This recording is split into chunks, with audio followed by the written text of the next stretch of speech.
Hello students, welcome back to my YouTube channel APT Adda. I am your physics mentor Izharuddin. आज हम physics का एक ऐसा न्यूमेरिकल लगाने जा रहे हैं जिसको लेकर बहुत ही ज़्यादा डिस्कशन हो रहा है, क्योंकि इसका सोल्यूशन कुछ बुक्स के अंदर रॉन्ग दे रखा है। But I would not mention that books name, क्योंकि वो एक बहुत रेप्यूटेड बुक है। लेकिन उसी के अकॉर्डिंग मैंने एक वीडियो जब अपलोड किया था तो वहाँ से कमेंट आ रहे थे कि सर ये सोल्यूशन तो रॉन्ग है, और बाकी में वो सोल्यूशन क्या है, रॉन्ग है। तो मैं चाहता हूँ कि आप इस वीडियो के एंड तक बने रहें और इस क्वेश्चन से रिलेटेड जितने भी डाउट्स हैं कमेंट के अकॉर्डिंग मैं सभी वन बाई वन रिजॉल्व करने वाला हूँ। और इस क्वेश्चन को मैं कराऊंगा आपको दो मेथड से, क्योंकि कमेंट के अंदर कुछ बोल लेते ऐसे भी हो सकता है, ऐसे भी हो सकता है, तो वो सारे कन्फ्यूज़न आज दूर होने वाले हैं। तो अगर आप हमारे फर्स्ट व्यूअर हैं तो सबसे पहले चैनल को सब्सक्राइब करें, और अगर आप हमारे एग्जिस्टिंग व्यूअर हैं तो इस वीडियो को आप शेयर ज़रूर करें। ठीक है, देखिए क्या है question. 3 incandescent bulbs of 100 watt each, 100 watt के, मतलब सभी जो बल्ब हैं उनकी पावर क्या है, सेम है ना। तो पावर सेम है तो इसका मतलब उनके रेजिस्टेंस भी क्या होना चाहिए, सेम होना चाहिए। तो सभी का रेजिस्टेंस मैंने R मान लिया है। दो सर्किट बनाए गए इसमें। पहले सर्किट में तीनों बल्ब को सीरीज में कनेक्ट करा गया, वोल्टेज V दिया गया इसके अंदर। दूसरे के अंदर है ना सेम वाट के बल्ब हैं और इनको पैरेलल में कनेक्ट करा गया है, और V वोल्टेज से ही क्या कर दिया गया है, इसको सर्किट बना दिया गया है। क्लियर। पहले का अपने को आंसर बताना है कि will the bulb in the two circuit glow with the same brightness, है ना। अब देखिए कोई भी बल्ब की ब्राइटनेस हम कैसे पता करते हैं, जिसकी पावर ज़्यादा होगी उसकी ब्राइटनेस क्या होगी, ज़्यादा होगी। आप एक एक बात को बहुत ध्यान से सुनिएगा। यहाँ पर तीनों बल्ब की पावर क्या है, सेम है, तो सेम ब्राइटनेस से क्या होना चाहिए, ग्लो होना चाहिए। लेकिन यहाँ पर जो कॉम्बिनेशन किया गया है ना बल्ब का, उसकी वजह से गड़बड़ हो रही है। एक सीरीज में कंबाइन किया गया है और एक कौन सा कनेक्शन है, पैरेलल का है। तो पावर सेम हो या ना हो, लेकिन कॉम्बिनेशन चेंज करने से ब्राइटनेस भी क्या हो जाती है, चेंज हो जाती है। तो पहले मैं आपको इसका एक जनरल सोल्यूशन बताता हूँ। मैं 3 मेथड से कराऊंगा, एक जनरल और 2 मैथमेटिकल। देखिए जनरल क्या है, अगर आप इसमें सोचें तो सभी का रेजिस्टेंस सेम है और सभी में करंट क्या जाएगी, सेम जाएगी। लेकिन वोल्टेज क्या है, इसके लिए सभी बल्ब के लिए वोल्टेज जो है बराबर बढ़ जा रहा है, क्योंकि सभी के रेजिस्टेंस आपस में क्या हैं, इक्वल हैं। लेकिन जैसे आप पैरेलल की बात करते हैं तो पैरेलल के केस में क्या होता है, वोल्टेज सभी के लिए क्या हो रहा है, सेम हो रहा है, और पैरेलल में रेजिस्टेंस क्या हो जाता है, डिक्रीज हो जाता है, और सीरीज में कंबाइंड रेजिस्टेंस क्या हो जाता है, इंक्रीज हो जाता है। तो डेफिनेटली यार जब यहाँ पे रेजिस्टेंस कम हो जाएगा तो ब्राइटनेस क्या हो जाएगी इसकी, ये ज़्यादा ब्राइटनेस से क्या करेगा, ग्लो करेगा। तो ऐसे बोलने से बात नहीं बनेगी, इसको मैथमेटिकली हमें क्या करना पड़ेगा, रिप्रेजेंट करना पड़ेगा। ठीक है, तो सबसे पहले मुझे पहला मेथड देखिए, पावर के फॉर्मूले बता दीजिए। पावर क्या होता है, I²R। पावर क्या होता है, V²/R। पावर क्या होता है, VI। ये तो 3 फॉर्मूले होते हैं। अब देखेंगे कि कहाँ पर कौन सा फॉर्मूला यूज़ होगा। ठीक है, देखिए पहले मेथड के अंदर मैं क्या कराने जा रहा हूँ, ध्यान से सुनना। मैं तीनों बल्ब की पावर एक साथ, पूरे सर्किट की पावर मैं निकालने जा रहा हूँ, और इस पूरे सर्किट की पावर एक साथ निकालने जा रहा हूँ। मतलब ईच बल्ब की पावर एक साथ निकालने जा रहा हूँ मैं, और अगर इसकी पावर ज़्यादा आ गई इससे तो समझ लेना ये ज़्यादा ग्लो करेगा। क्लियर। अब देखिए यहाँ पर वोल्टेज कितना होगा ये मुझे नहीं मालूम है, लेकिन यहाँ पर मैं करंट निकाल सकता हूँ। कैसे, क्योंकि ओम्स लॉ से वोल्टेज मालूम है यहाँ पर टोटल, और यहाँ पे आप रेजिस्टेंस निकाल लीजिए। तो R इक्विवेलेंट निकालिए। R इक्विवेलेंट क्या होगा, R1 + R2 + R3। तो किसके बराबर हो गया, ये 3R के, ये इक्विवेलेंट रेजिस्टेंस हो गया। क्लियर। अब इसके अकॉर्डिंग तीनों बल्ब में या सर्किट के अंदर जो करंट जाएगी वो ओम्स लॉ से V = क्या होता है, R, और V आप टोटल वोल्टेज ले रहे हैं तो टोटल इक्विवेलेंट रेजिस्टेंस भी लेना पड़ेगा। तो ये किसके बराबर हो गया, V/3R। क्लियर।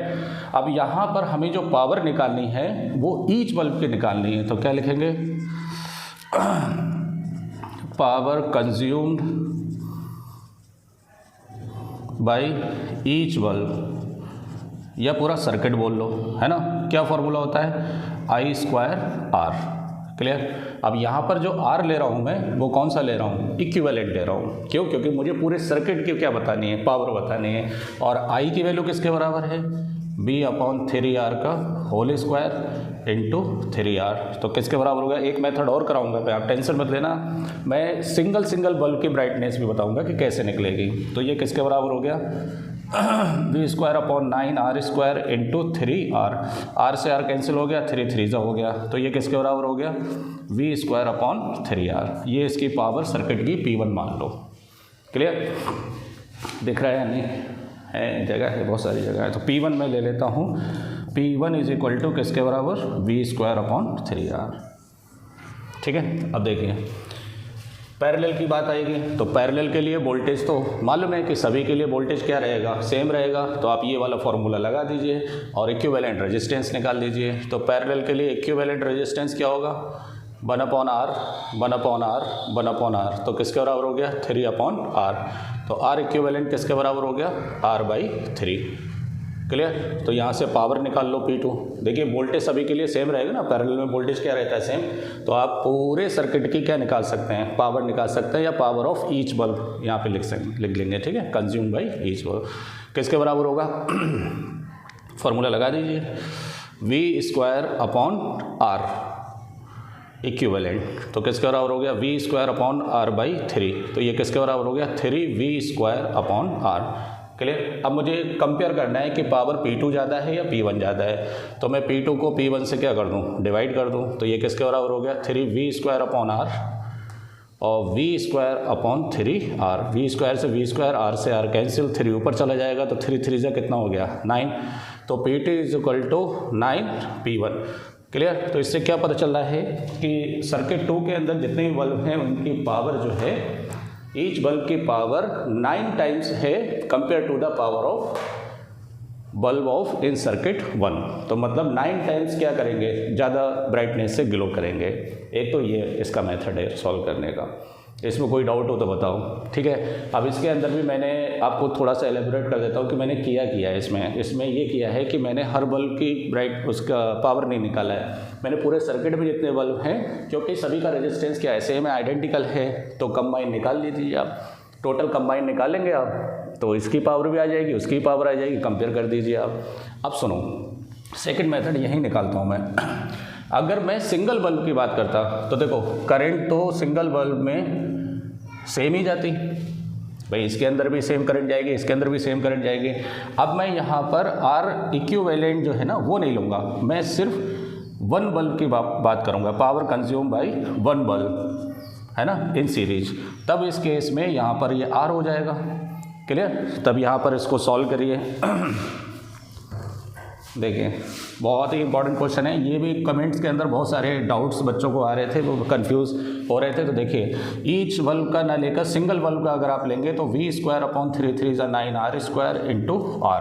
तो R से R क्या हो गया? कैंसिल हो गया। तो किसके बराबर हो गया ये? P1 is equal to V²/9R।